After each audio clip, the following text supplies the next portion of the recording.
From time immemorial, those seeking to learn or grow in the spiritual life have apprenticed themselves to authoritative guides or spiritual masters. Such guides have gone by different names, whether guru, starets, abbot, or mother.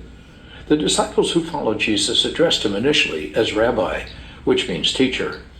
What such teachers have shared in common was that they embodied the content of their teaching. Having attained some considerable degree of wisdom or enlightenment, they were able to convey those qualities to others, not just by words, but by their way of life. Those who followed them learned not just by studying their discourse on spiritual topics, but by living with them, observing how they prayed, how they worked, how they responded to ethical challenges. That is how it was for the original disciples of Jesus. They entered into his teaching by literally following him about. "What are you seeking?" he asked some of them, former disciples of John the Baptist, who were tagging along with them. "Where do you live?" they asked, to which he replied with a simple invitation, "Come and see." The modern spiritual masters in this volume are all successors to those disciples. Like the original seekers whom Jesus called, they accepted his invitation to come and see, to spend their lives in his company, to see the world through his eyes, to judge things according to his values.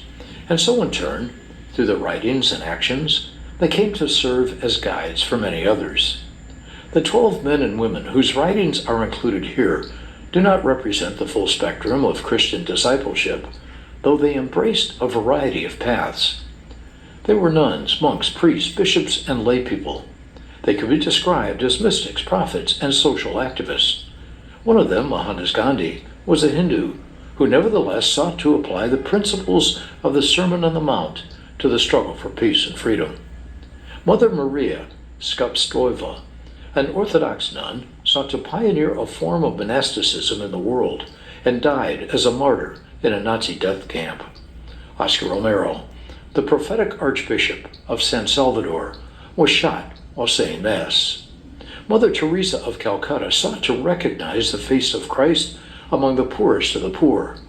Henri Nouwen, a charismatic priest and spiritual writer, found his true home among a community of mentally disabled adults and their helpers. What do they have in common? In different ways, they showed the importance of integrating a contemplative life with a compassionate response to the needs of the world.